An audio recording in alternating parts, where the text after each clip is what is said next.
Hey, welcome back, Faithful Politics listeners and viewers. If you're watching on our YouTube channel, I am your political host, Will Wright, and your faithful host, Pastor Josh Bertram, can't be here today. He is busy working on the 2024 presidential campaign of Marianne Williamson's spirit animal, if you remember her. In his place, we have Connor Boyack. He is the founder and president of Libertas Institute, an award-winning free market think tank. He's named one of Utah's most politically influential people by the Salt Lake Tribune. Connor's leadership has led to changing over 100 laws covering a wide range of areas such as privacy, government transparency, property rights, drug policy, education, personal freedom, and more. He's a public speaker and author of 36 books, which have sold nearly 5 million copies. And he's best known for the Tuttle Twins children's book series, which introduces young readers to the ideas of a free society. So thank you so much for coming on our show, Connor. Thanks for having me. How do you write 36 books and be a parent? I don't sleep, I guess, is a short way of saying it. And actually, the real answer is I don't really have any other hobbies outside of work and writing. So where other people would turn on, football or go hang out with people, my obsession and passion and love is writing. So I fit it in everywhere I can, flying on airplanes or wherever I am. So it's a constant part of my life. It's probably an addiction at this point. That's awesome. So before we kind of get into the more serious questions, I do have a question for you, and that's why does contraband honey taste better? So I'm a beekeeper. I've been a beekeeper for 7 or 8 years. And this I find kind of silly. So I'm from California. I now live in Utah. Utah is what's known as the beehive state. The logo or the state symbol is like the old school beehive, like the Winnie the Pooh, like basket kind of style. Honey pot. And in Utah, exactly. Utah, like several other states, has a law that requires beekeepers to register with the government. You're supposed to notify the government of where your hives are, how many you have. What's funny about this is no one could relate to this before. Everyone thought it was weird, and now everyone can relate to it because this law is contact tracing for bees. Do you remember contact tracing the early days of COVID? It was like, tell us where you've been, who you've been in contact with. Well, bees there's a disease called foul brood, and the idea behind this law is, well, hey, look, if Connor's hives get foul brood and he reports it to the government because he wants treatment or he wants help from the agriculture department, right? We can then find on the map everyone who's within a few miles of Connor's hives, and we can notify them and say, hey, Connor's bees are sick. You might want to be careful with your bees, treat your bees, give them this, treatment. And so it's literally contact tracing for bees, trying to identify which bees might have come in contact with other bees and then treat them. And so I never did contact tracing. The one time I was called by someone, I hung up the phone for COVID. I don't do contact tracing for my bees, so I don't register them with the government. So I give away a lot of my honey to like our donors because I run a nonprofit, and my friends and neighbors. And I always just play with them like, hey, it's contraband honey because I'm breaking the law. And everyone's like, ooh, this is fun, So it's just a fun little gimmick that I do. Yeah, I mean, I'd imagine there's probably not an abundance of like bee police, that checks. No. Thankfully, no. Yeah, not yet anyways, I guess. So you're the president of the Libertas Institute. What do they do? So I founded this organization about a decade ago. Now, more interesting than what we do, I'll point your listeners to a website called spn.org. This stands for State Policy Network. My organization is a member of this organization, State Policy Network, and think of them like an association, a national association for all of the freedom-loving think tanks across the country, all at a state and local level. So like where we're working in Utah, there's groups working in California and Florida and North Carolina and all over the place. And so wherever your listeners are, if they're curious who's in their backyard fighting for freedom, how they can go help them, go to their events, get on their email list, donate, whatever they want to do. spn.org has a map where you can click on your state and you can see who's working in your backyard. In our case, we're working in Utah, and we've changed a whole bunch of laws across the board, across a range of issues, trying to help remove a lot of unnecessary regulations. And it's been actually really fun. A lot of our laws that we've gotten passed are the first of their kind in the whole country. They could be as silly as something like free-range parenting. You've probably heard stories across the country where parents are getting busted because they let their kids walk to the mall or whatever by themselves. And so we got the first law in the country passed to basically legalize what today is called free-range parenting, what in our day we used to just call parenting. And so now we have a law that prevents the government from messing around with these parents. So it could be silly stuff like that. I mean, silly, it's still important. But and then we have like really big initiatives that we do that we're the first of the kind in the country. One example is what's called a regulatory sandbox. And what this means is if you've got an innovative company, and let's say there's a law or a regulation that outlaws what you're trying to do. Classic example is Uber and Lyft, right? Versus like the taxi laws. So with a regulatory sandbox, you can actually come into a state like Utah or other states that now have them, and you can say, hey, that law stands in my way. My business model conflicts with what that regulation says. You can get that regulation or law waived, suspended for up to 2 years. You'll be protected from it so that you can go to market or offer your product and service and show how good it is, show how safe it is, et cetera, with the hope and the intent that legislators might say, okay, let's actually pull back this regulation because things are going fine. No one's being harmed. Everything's okay. So it's a great way to have these entrepreneurial pilot projects of a sort, where before they just couldn't do these things at all and they have to go fight up on Capitol Hill. Now it's a way for entrepreneurs to actually move forward, develop their businesses, and push some of these regulations aside for a while. And so that's a very significant example where our think tank was the one that got it done in Utah. We now help other states do it as well. So really just trying across the board to protect freedom, pull back the government where appropriate, and make sure people have their rights protected so they can go pursue their happiness. That sounds like a really awesome idea. I gotta admit, I mean, there are a lot of laws in the book, and I don't know, there's this book. If you haven't read it or seen it, you should check it out. It's called How to Become a Federal Criminal by Mike Chase. So Mike Chase is this guy who used to post like a crime a day, and his book, How to Become a Federal Criminal, it's more satire, but really shows like all the laws we have on the books still that somebody could be, prosecuted for or be withheld, to pursue a business or something like that. So, and I'm curious on like how come this idea is so successful in Utah and not California, where you came from. So like I was born, raised California, lived there 20 some odd plus years, moved out for the military, but it seems like an idea like SPN would be so much more beneficial in a place like California. Well, I'm glad, first of all, that you pointed out that book. I've been subscribed to him following him on Twitter for years, and just love the stuff that he shared, and glad he turned it into a book. A related one, in case you haven't heard, and I think it came out years before, is called 3 Felonies a Day by Harvey Silverglate. And he actually did some research on not just what laws are on the books, which this guy Mike has more points out. This guy Harvey is showing like actual stories of how these people are being felonized, criminalized at the highest level for these obscure things, but actual people who are now being prosecuted. It's just crazy. But his contention from his research is that all of us, on the average, inadvertently commit 3 felonies a day because there are so many, crimes and statutes and things that punish us. Why not California is a really interesting question. I left in '99. I tell people I fled California back in the day when you could find U-Haul trucks to actually leave, and now they're a scarce commodity. I love so much about it's like I love my country, but I hate my government kind of sentiment, right? Like I love California, but I can't stand the politics. And the simple reason is I didn't really kind of enter this political world and economic world until I had been here in Utah for 10 years. And so it just wasn't on my radar back then.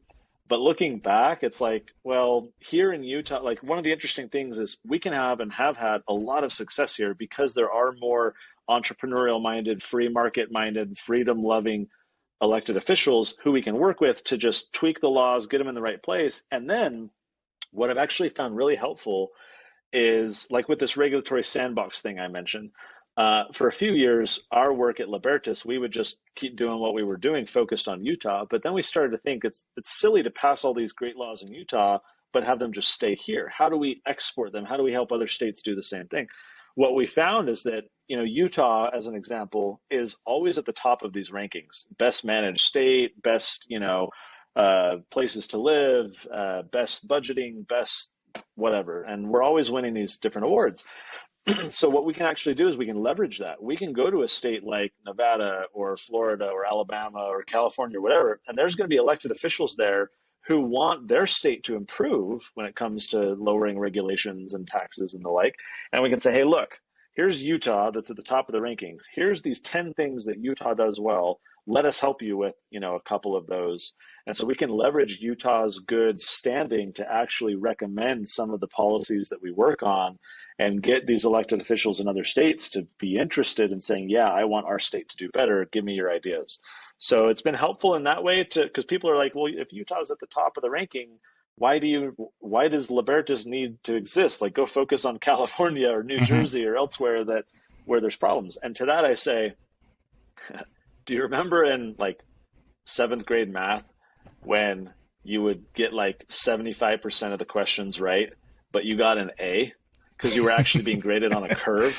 Yeah. Right? It didn't mean that you were perfect. It just mean you didn't suck as bad as everyone else because you're just being compared to So like, yeah, Utah's doing better than other states, but every state has a lot of room for improvement when it comes to fixing a lot of these laws and regulations. So I'm here. Here's where my roots are planted. But again, you go to spn.org. There are groups in every state doing what we're doing. We happen to be in Utah, but we've got a lot of, you might call them sister organizations in your state and elsewhere that are trying to do similar stuff. Awesome. So I want to ask you about the Tuttle twins. And I'll be honest, I know about the Tuttle twins because the Facebook algorithm with the marketing somehow has determined that I'm a good candidate to have these things marketed to me. And mind you, like, so between Josh and I, Josh is, the token conservative Republican. I'm the token, liberal Democrat, but probably more libertarian if I'm being completely honest. And Facebook is just blasting me with these Tuttle Twins stuff. So what is the Tuttle Twins, or tell me about the Tuttle Twins. So the Tuttle Twins are children's books that teach the ideas of a free society. And what I love about what you just said, Will, is that, if you look at the Venn diagram of liberals or conservatives or progressives and libertarian, like, there's way more overlap than we often give ourselves credit for, especially when we look at like desired outcomes. Maybe the means are different. Maybe, a left-leaning person would favor a bigger government program or welfare and so forth versus, someone on the right. But in terms of like ideal societies, like, I think we all want less wealth inequality. I think we all want help for the little guy. I think we all want less corruption, more transparency, entrepreneurial, thinking and improving our lives. Like, there's a lot that's in common. So what I love about what we're doing with the Tuttle Twins books is focused on underlying principles. It's not about Republican proposals or Democrat policies or anything. It's just, what are the principles that make for a good society? One of our books, for example, is all about the golden rule, right? The Tuttle Twins and the golden rule is what it's called. Like, who can disagree with that? One is called the Tuttle Twins and the Miraculous Pencil. And it's about how pencils are made. The whole story is about how millions of people actually work together just to make a simple pencil, right? Because you think of like the wood, well, you need a chainsaw to cut down wood. Well, the guy holding the chainsaw has no clue how to make it. So he relies on the chainsaw manufacturer. But the chainsaw manufacturer has no clue how to smelt or how to build roads upon which the metal ore is transported. let alone all the chefs and the farmers who feed those people so they can focus on their job. So when you look at a pencil that way, what you realize is it's the uncoordinated activities of millions of people all doing their little jobs that come together to allow pencils to be made. And that's the marketplace. That's, people being free to trade with one another and improve each other's lives. And then in the aggregate, we have pencils and iPhones and, Teslas and everything else. So we have a book all about that. We have a book about money. We have a book about entrepreneurship. We have a book about education, and really just trying to focus on a lot of like foundational principles that, from our perspective, more of a classical liberal founding fathers, libertarianish type of perspective ultimately. But what we found is a much broader appeal beyond kind of our narrow audience, because again, I feel like there's broader agreement on these kind of ideals and principles than we often think there are. And so we've been doing this for 8 years. We've got dozens of books for kids of all ages, toddlers and teens and everything in between. We translate them into like a dozen languages. We've sold over 4 million copies. We've got a cartoon out now. We have a podcast and a game, and we have curriculum, and just creating this content empire under the Tuttle Twins where kids of all ages can learn about these ideas that our nation was built upon, and have some critical thinking about it, have some family discussions about it, and talk about how are these principles relevant in 2022 or 2023. And so that's kind of what we're up to, especially in light of the fact that schools often aren't teaching a lot of these ideas anymore. And so we feel like it's up to parents, and we want to empower those parents by having some fun stories that they and their kids can read together and have some awesome discussions. Do you have kids yourself? Yeah, I've got a 13-year-old boy and an 11-year-old girl. We've homeschooled them their whole lives until very recently we put them in a private school. But they are kind of like who I modeled the Tuttle Twins. They're not twins themselves, but I modeled the personalities of the twins after my kids. They were good guinea pigs. I'm curious if your kids are interested in the books you're creating, and I wouldn't be offended, and I don't think anybody would really judge you if they weren't, because like, I don't know, kids just in their rebellious nature tend to not want to do the things their parents want to do. I mean, like I got two boys. My oldest is 8, my youngest is 6, and they could care less about podcasting. They care less about religion or politics. It's like all they care about is like, oh, Dad, you only have like a couple hundred YouTube subscribers, like. I'm like, yeah, priorities, right? So like, how do your kids feel about your books? Do they like them? Do they get a chance to tell their friends about them, and so on and so forth? It's fun. I'm glad you asked that. That's a fun question. There's definitely an element of kind of intentional disinterest, right? Because, this is Dad's thing, and it's Dad, right? So, but I would say that's a minor aspect of it. Overall, my kids, I think, are pretty interested. I think they're also dealing with this thing that's been increasing as the books have spread. For example, we joined this private school, and the school has the books in their library, and on the first day of class, one of the other kids was wearing a Tuttle Twins t-shirt to school. And so I feel like, my kids are also, I think they're enjoying a little bit that they get a little bit of a cool factor when the other kids find out that it's their dad, doing the Tuttle Twins. So maybe that's overpowering the dorky dad type of situation. But I love this question, because for me, like, it's less about Tuttle Twins or the books, and it's about the ideas. And so even if my kids aren't really consuming the books a lot, which they are to varying degrees, but for me, it's more important to make sure as a dad, I'm engaging them in these discussions where we're talking about the ideas, whether they read them in the book or not. It's like, here's these current events happening. What should we think about it? How do we know what's right? Should we believe what we hear in the media, or how do we develop skepticism to, what we hear, and not always just believe what we're told? And so I'm trying to do my part as a dad to say, like, whether they read it in the book or not, these discussions are still worth having. And, like with any kids, some days are more successful than others, but we're trying. Yeah, I'd assume that, they don't necessarily have to read the books because you homeschool and you're teaching them like from your perspective. Yeah, you they're know? hearing it a lot anyways. Right. Right. So the books are more for other kids that don't have a dad as cool as you. Like, and that would be the sell at the pitch I would give them, because as a parent, you take the cool points wherever you can get it, right? So, Sounds good.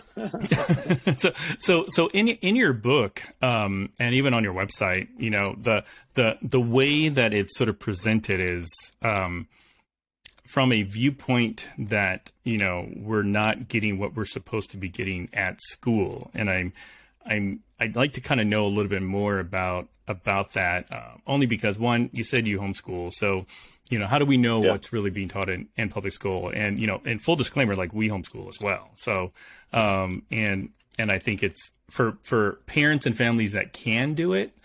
I personally believe that it's one of the better methods for learning. And although I get a little upset about sort of the not being able to write stuff off on your taxes, but that's a whole other podcast, I'm sure.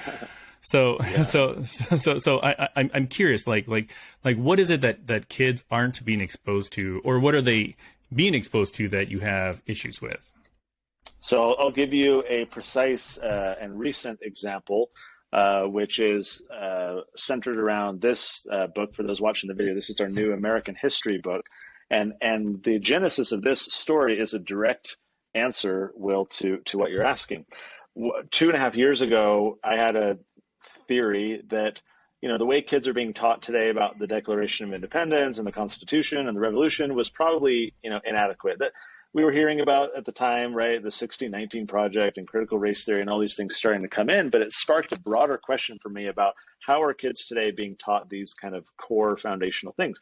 So we actually went on Amazon and eBay and we bought like a dozen history books, textbooks that are used in like 3rd to 6th or 7th grade. So these are like social studies, books, like those thick ones. You remember, like, I don't know if you went to public school, but like I'd have the backpack and it would weigh like, half as much as I did. So we buy all these books and we're flipping through them all to do our little analysis. And really, I think my theory was validated in this way.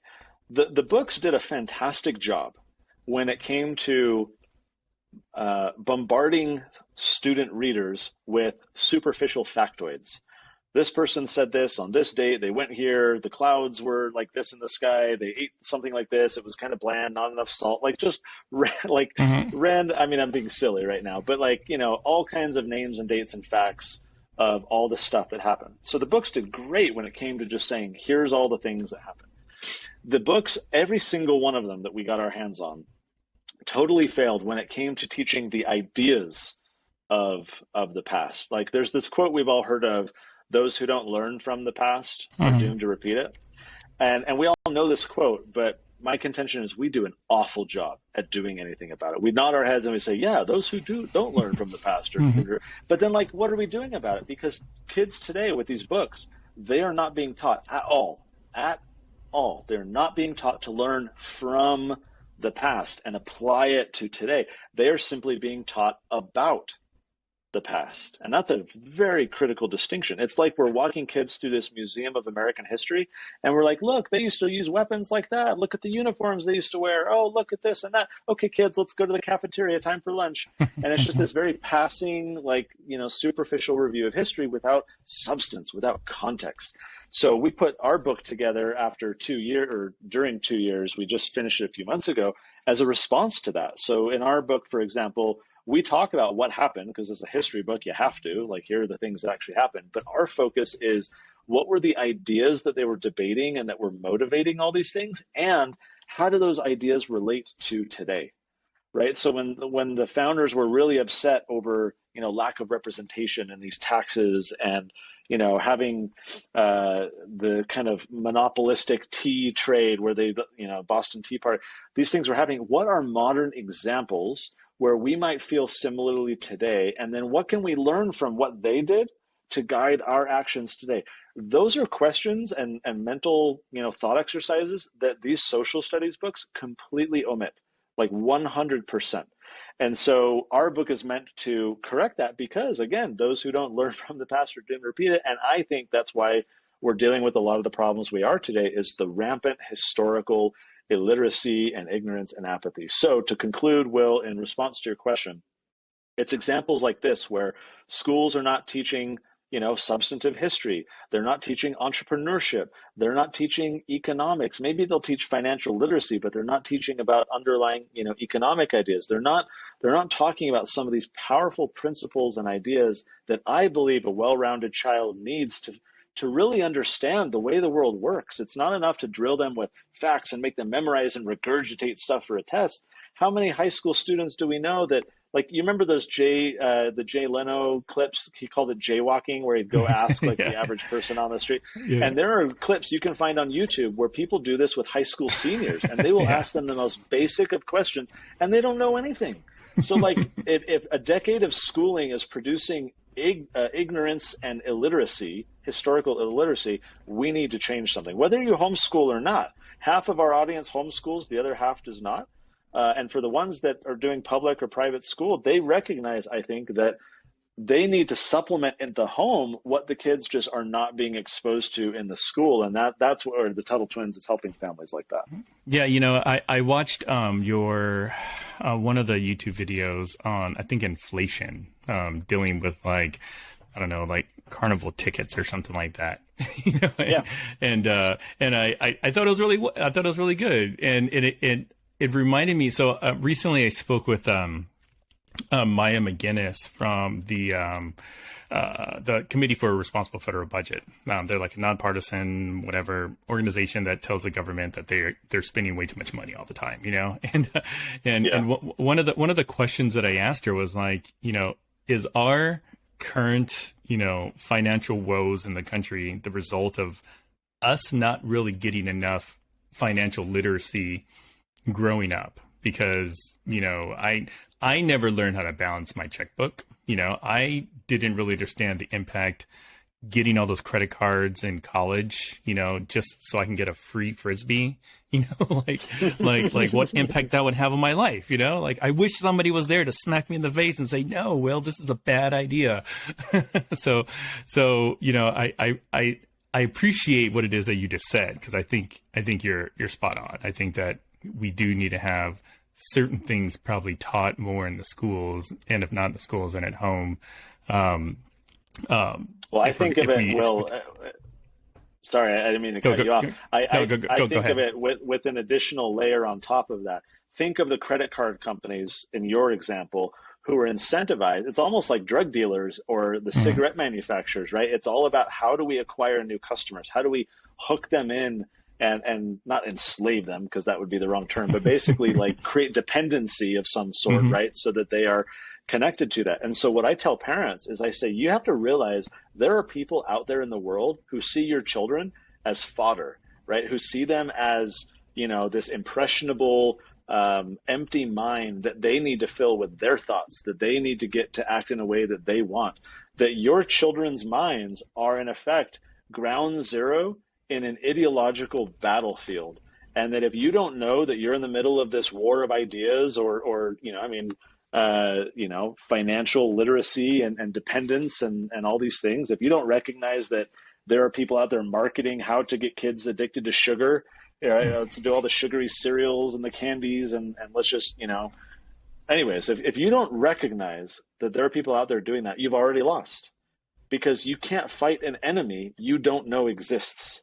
And if you just, you're walking around with your eyes closed and not paying attention to these people who are trying to attract the loyalties and the affection and the spending, by our children and even us ourselves as adults, right? We're not immune from this at all. But for parents who are concerned about their kids, I think this is an added element where it's not just these innocent people who are, oh, shucks, you got a credit card. Okay. No, there are people who sit in rooms thinking about how can we entice kids to get this? Because we know if they do, then we've got them for a long time and we're going to make a ton of money off of them. And maybe they'll struggle and a lot of them will go bankrupt, but we're going to do great. Like there are people who sit in rooms thinking this up. And so my message to parents is you really got to wake up. You got to recognize that this is to some degree a battlefield and you got to pick a side and you got to give your kids a shield and a sword and armor. before you send them out into the world to go sign up for credit cards for Frisbees. I know.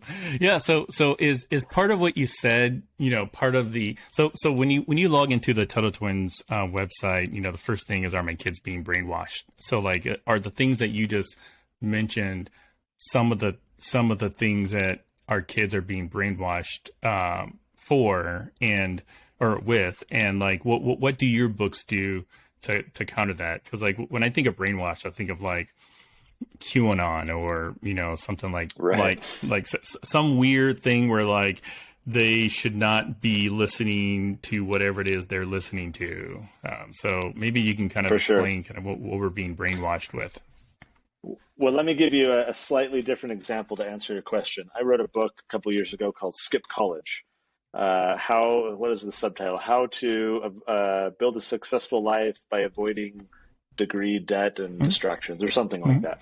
And so the title is very provocative, Skip College, but the substance of the book is more reasonable to say, like, look, I don't think most people should go to college. I think most people should skip college. Here are tactical ways that you can do that to go build a portfolio, network, build a career, and have success. So the book has a lot of that information, but the book does say, look, if you want to be a doctor or a lawyer, like you kind of just have to go to college, or you may have other reasons to go to college, but at least have eyes wide open and, try and find a cheaper community college to do all your general education and blah, blah, blah.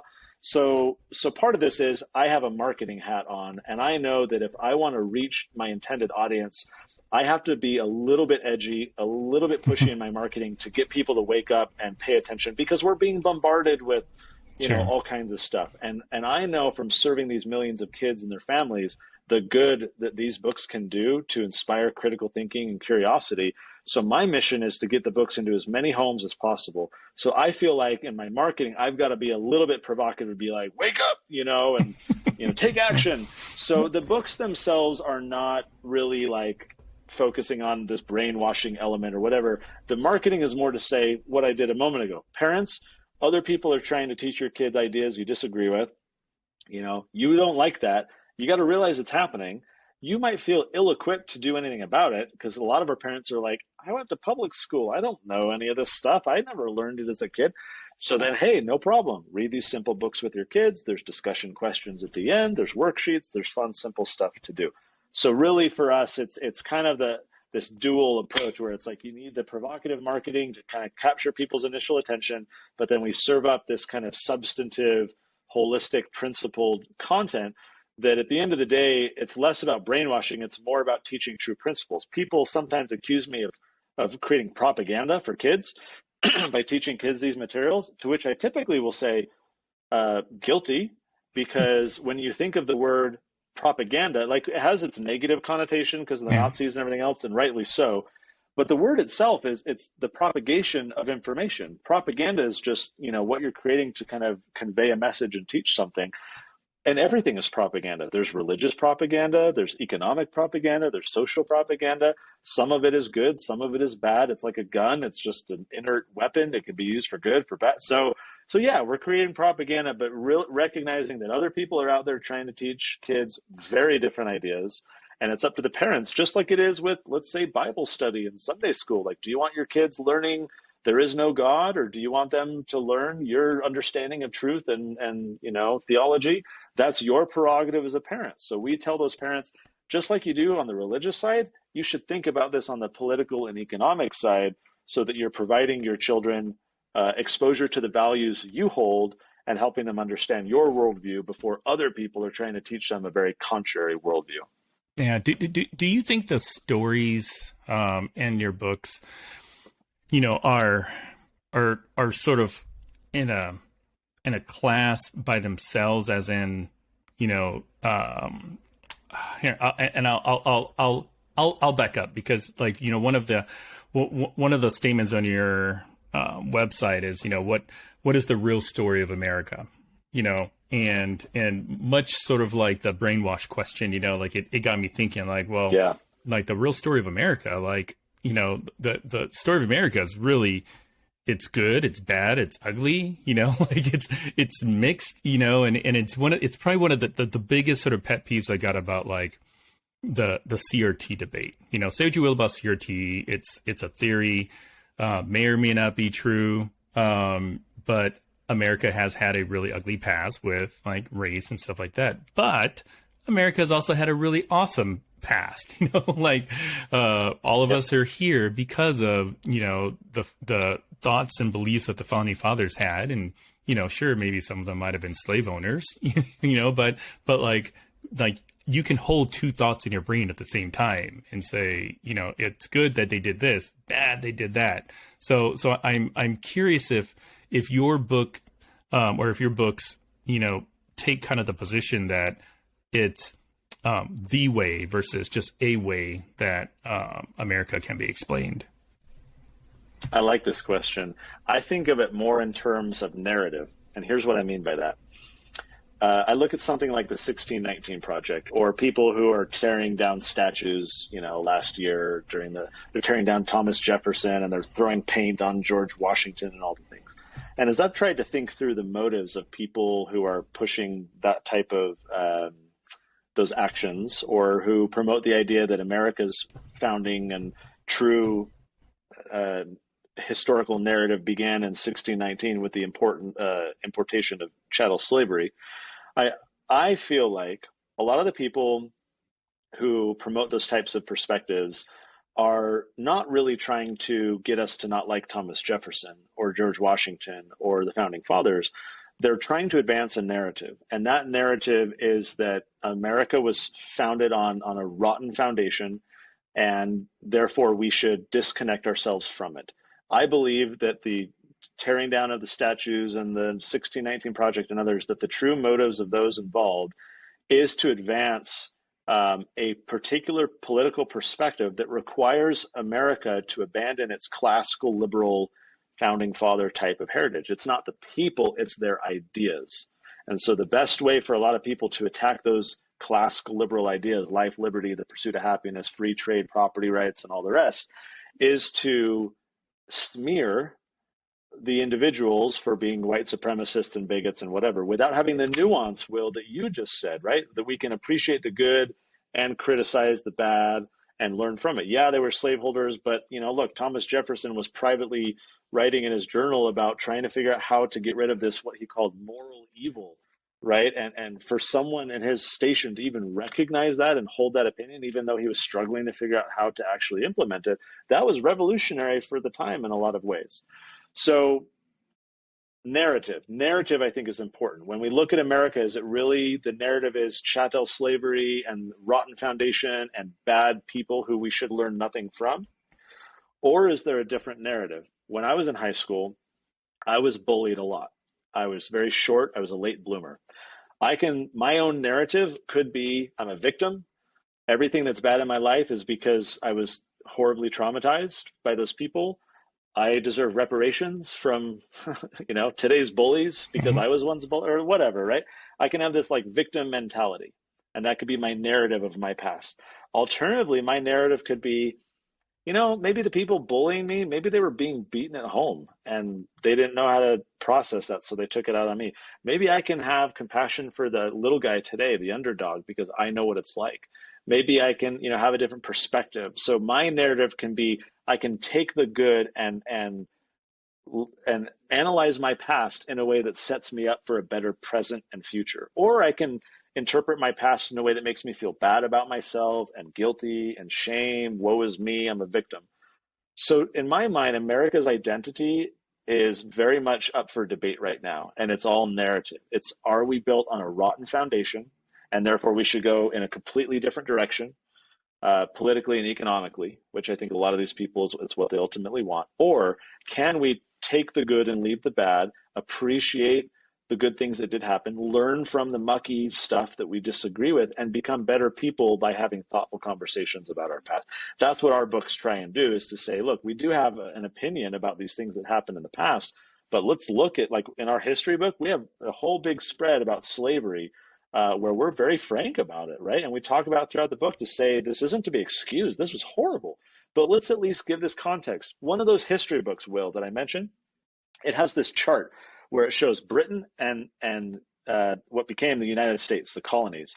And the chart, it's this bar graph where it shows the different like sectors of society, the upper class, the wealthy. Here's the percentage of Britain that was upper society, and then middle class, and then they had all like the peasants and the lower class people. And then in the colonies side, they had a similar chart, except the bottom bar was slaves. But that bar was completely missing from Britain's graph. The implication of this graph was there was no slaves in Britain, that it was this uniquely American thing. How dare the colonists have slaves? Slavery was everywhere, including in Britain. That chart was a complete fabrication. It's teaching the wrong lesson. And so do we want to shame ourselves because America's so bad and we had slavery? Or do we have the nuance and context to recognize that the whole world was enslaving people, that it was Africans enslaving their fellow Africans and selling them off, that slavery of white people was and remains a thing all over the world, that slavery continues today. And there's more to learn from our past than just, shame those early Americans, they were horrible. That doesn't allow us to learn and improve on what happened and try and identify those problems today. So yeah, our books try and take a more holistic view at this and say, it's not about pointing fingers at the past and saying, shame on you, and I'm so much better, and that was wrong. It's about, what can we learn from all this? How can we become better people by appreciating the good and learning from the bad? Yeah.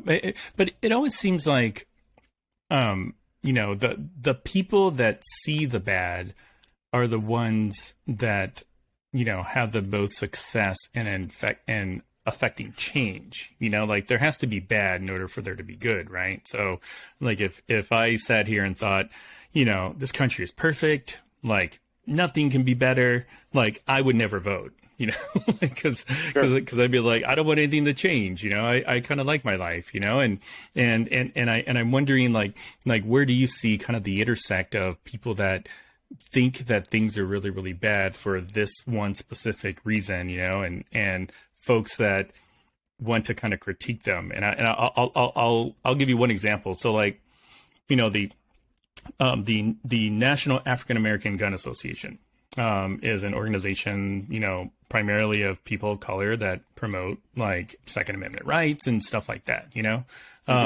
and I'm not going to speak up on their behalf, but as a former member, anyways, like, I could see them, or I could see myself taking a position that, okay, critical race theory is or was a thing. It's something we need to get better for, but historically, like blacks, are hurt with really, really restrictive gun policies, because in a lot of these neighborhoods and whatnot, where the police don't want to go or can't go, and at the same time, so like, you can have an organization like that promote Second Amendment rights, which would be the same people, that would promote, say, Second Amendment rights and the conservative side that might want to shoot down, forget my pun, like critical race theory or something. So I mean, are there areas where the people that speak ill of the country can have like policy ideas that are in sync with those that, critique them for thinking that way about America? That's an interesting question. Someone who was a bit more acerbic than I might reply to you, well, a broken clock can be right twice a day, right? That's I think a common kind of conservative backlash to that type of question. But it's a question I think that deserves a more thoughtful analysis than that kind of off the cuff silly statement.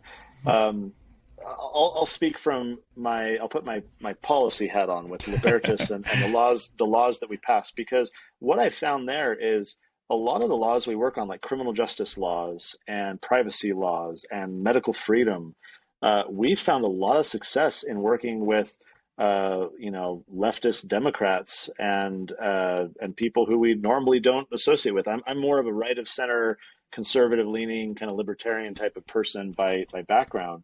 And so those people aren't really my tribe, and I don't really associate myself with them in a lot of ways. But what we're able to do is identify, here's this policy that we want to do, or here's this idea.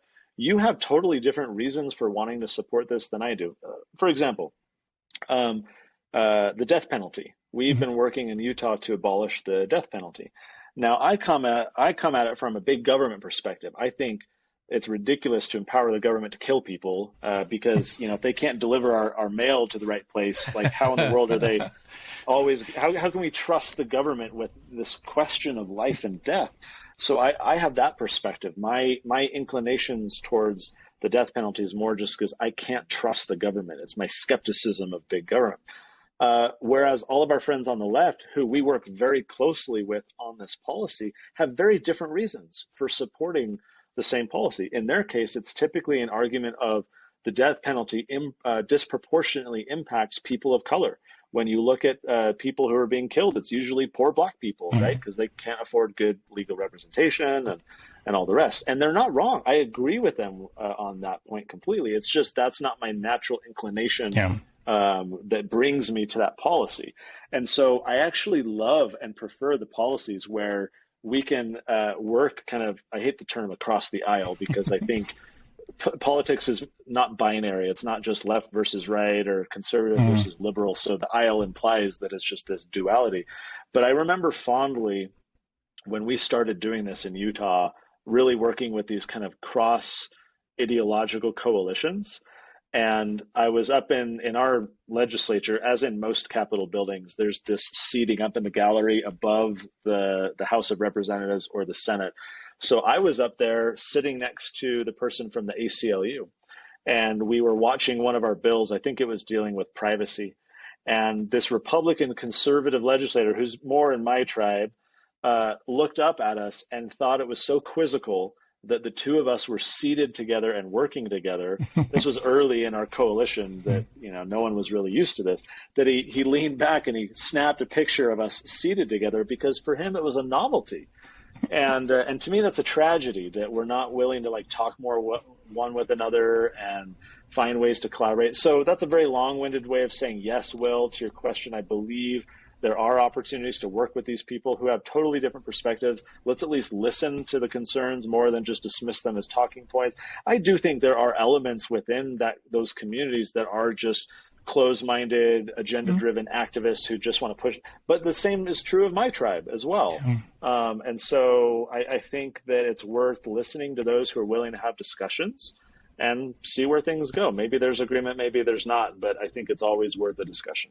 Yeah, it's so true. I mean, it's one of the reasons that this podcast exists, because again, I wish you had a chance to meet Pastor Josh, but Josh and I really don't agree on anything politically. He's cut from the pastoral conservative Republican cloth, and I'm cut from the, liberal West Coast guy, that is super liberally. But there's one thing that we both want to do, and we both just want to, be an example to the world that two people can be friends. I go to his church, so I really appreciate you saying that. I think that we need more of that in this country. And I'm curious, so out of all your books, do you have a book that teaches parents how to, talk about politics with their kids or anything? And this question came to mind because recently, so my younger kid, he's 6, he was playing with his toys or doing some story in his head, and the protagonist in his story was Donald Trump.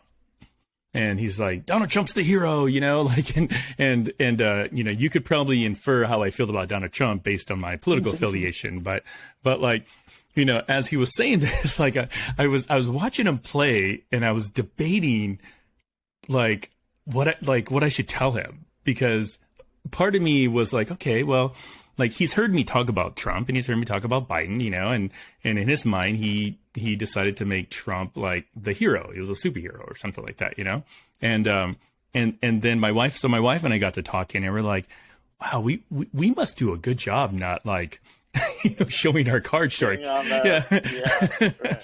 So we just let it play out, but I'm wondering how much of that, could also be taught within the home. It's sad to think that Republicans are only giving birth to other Republicans, and Democrats are only giving birth to other Democrats. I think everybody's a little bit different, and they'll kind of have their own ideas and persuasions and thoughts about things. But do you have any books that helps parents, teach their kids to not just follow in their parents' footsteps with politics? We don't, and it's something I haven't thought about a book precisely, but the question itself, how do I talk to my kids about these things, is one that's often come up. And from my experience, there's just so many different parenting styles and desires, goals, that I feel like it's all over the place. Some, like you, may want to kind of keep their cards, close to their chest and let their kids kind of just go where they want. Others might say, well, but then my kid's just going to get taught from TikTok and YouTube and teachers I don't know, so maybe I want to be more pushy. And like, parents fall all over the place on that spectrum. And for me, I'm just a big parental rights advocate. I'm like, whatever your approach is, you get to decide. No one else gets to decide.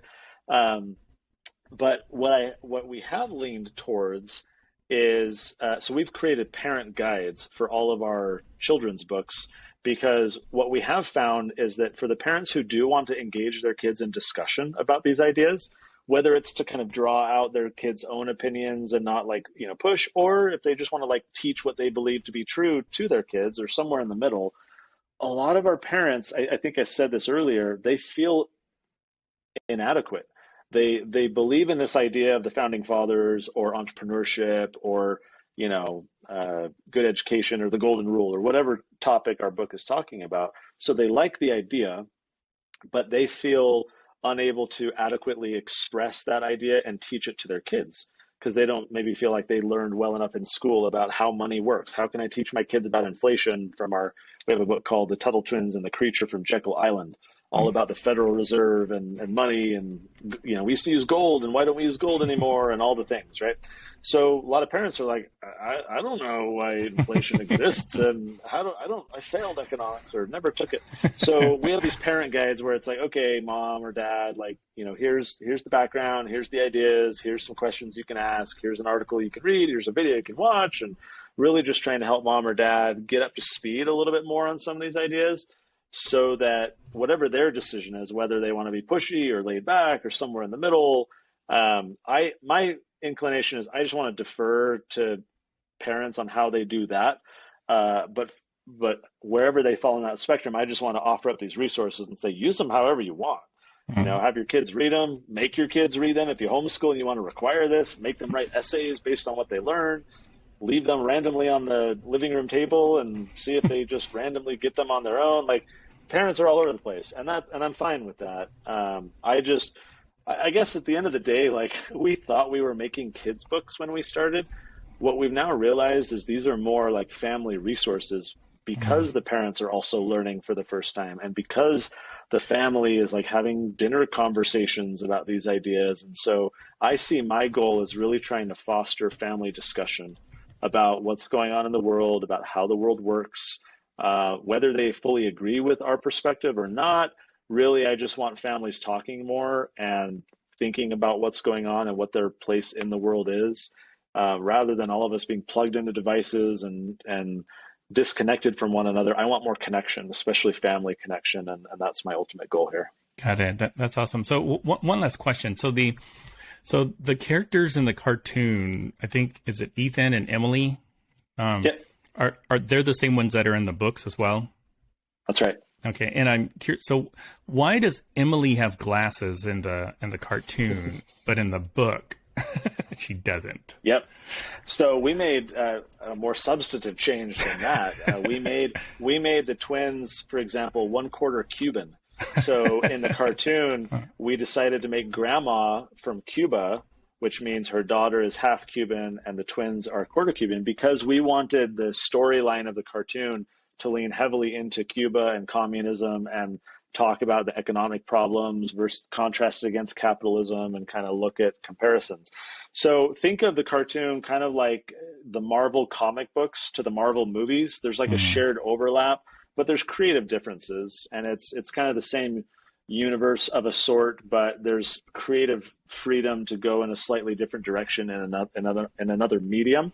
So with the cartoon, we just said, hey, look, if we could reinvent this a little bit and have some fun with it, do we want to religiously stick to what we decided years ago in the books, or do we want to do something different? And by giving ourselves that permission, we added Derek, a raccoon, and, different grandma that has a time traveling wheelchair. None of our books have this kind of time travel component. So we wanted to have some fun and be different. So we changed a few things up. And initially our community was like, oh, that's not the Ethan I know, or that's not the Emily I know. But they've warmed up to it a ton. The cartoon's doing super well. We're about to wrap up season 1 and get started on season 2 now. So in the Tuttle Twins MCU, which one turns to dust when Thanos does the snap? Yeah. They're in, we'll say, a different part of the multiverse. Than there is no Thanos in the Tuttle Twins MCU. So. Awesome. Well, Fortunately.